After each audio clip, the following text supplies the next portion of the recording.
Hey guys, this is going to be something different. I decided to give it a try.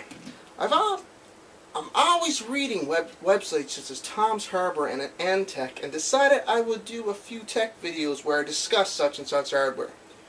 Today I'll be talking about ATI Southern Islands GPUs and NVIDIA's Kepler architecture.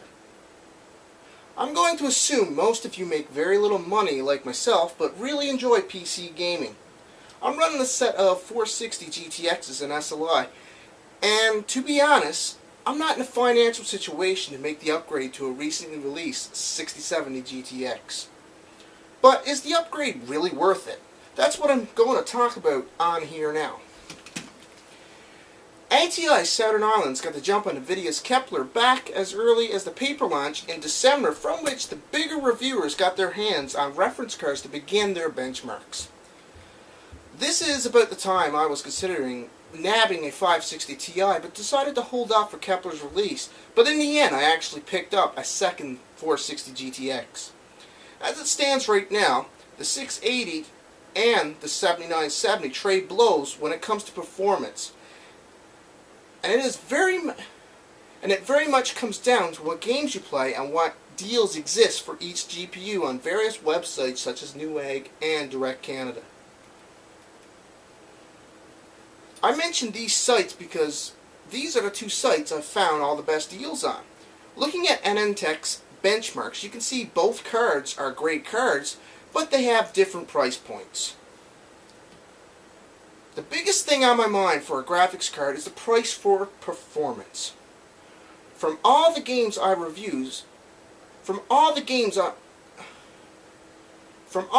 reviews I've did, you can see a trend towards console ports, minus a few big batters like Battlefield 3 and Crysis.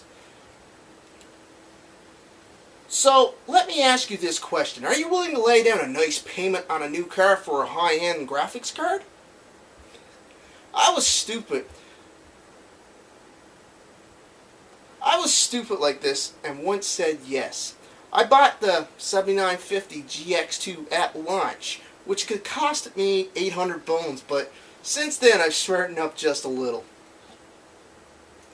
There really isn't much on the horizon when it comes to PC-specific games, and what I mean by that is games built from the ground up for PC. But lately, the 670 GTX left the gate at a $400 price point, but shortages across the board make any Kepler cards just a picture on a website with the words "out of stock" posted next to it. So even if you had the money for one of these cards,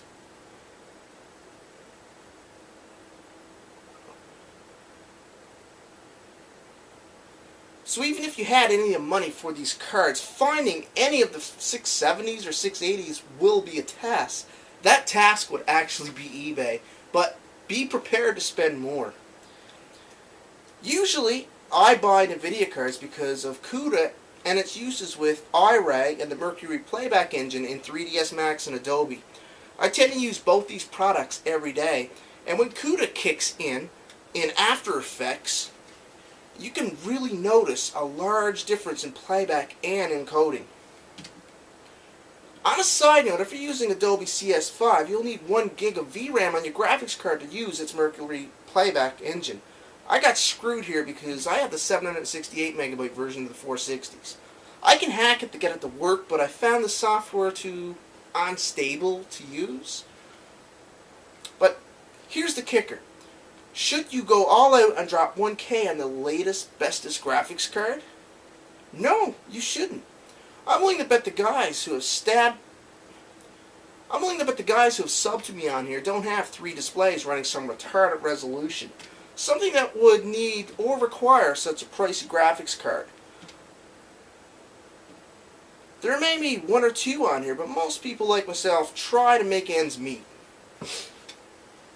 Even if you do have the money to blow, you guys know that most games are a nuisance to set up at resolutions above and beyond normal. But what about 3D setups?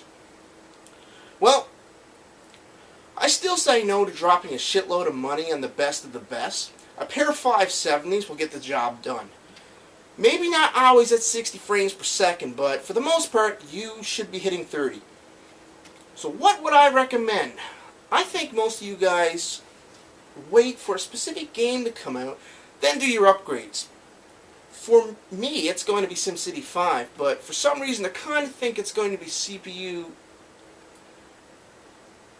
But for some reason I think it's going to be a CPU-oriented game, like SimCity 4 was. But today we're talking about graphics cards. Right now the best bang for your buck, and I'm going by Tom's Harbor and Anentech for my sources, the best cards for price for performance is, let's break it down into two classes. Remember, this is for general gaming, and let's start off with the 150 to 200 buck range. Right now, the 6870 and 560 wins this spot. They both have solid performance in most games. All are DirectX 11, and some have serious balls. All are DirectX 11 and have serious balls. As time goes on, the 670s and 680s become more available, or when the 660 Ti gets released, you can expect both these cards to fall in price. And to be honest,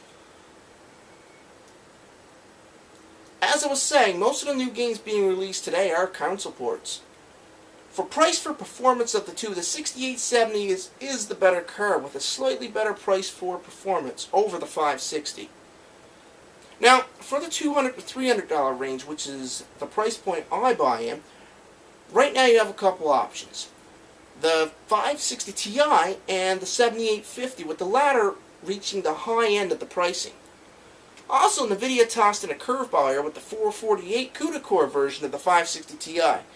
Now, I'd recommend against buying this, one, because it's a bit more money than the standard 560 Ti, but for the bigger reason, when it comes time to upgrade to SLI, trying to find one of these fuckers. If you do, it'll probably cost you more than when it was first launched. Right now I'm only using Newegg screenshots, but please look around in the interweb for the best deals. Sometimes shipping costs are retarded, so keep that in mind too. Back to where I stand right now. I bought a second 460 GTX. You know what? It quite literally doubled my performance. I scored a retarded 2600X in 3D Mark's 11. And it keeps up with some of the more super expensive cards. With the 670 just coming out of the gate, you can expect price fluctuations all around. I can't justify buying one of these cards except for bragging rights. There's so much new in the 670 series architecture. But there's so much new in the 600 series architecture. But all in all, honestly, we just want to play our fucking games and keep a decent frame rate. So if you know nothing about the hardware, buying any of the cards on my list here will make you more than happy. Remember, as fast as I put this video out, prices are changing. Newer isn't always better, hence why a lot of us love old muscle cars. I know, bad analogy, but who wouldn't love to own a 1970 Dodge Challenger with a 440 or a Hemi strapped in it? Well, this is my first hardware update, and I'm pretty sure I'll get better with them. Well, at least I hope. And maybe I'll go into more detail on specific hardware. But for now, this is just a general guide on what's best for bang for your buck. This is DTR. Communicate later, chumps.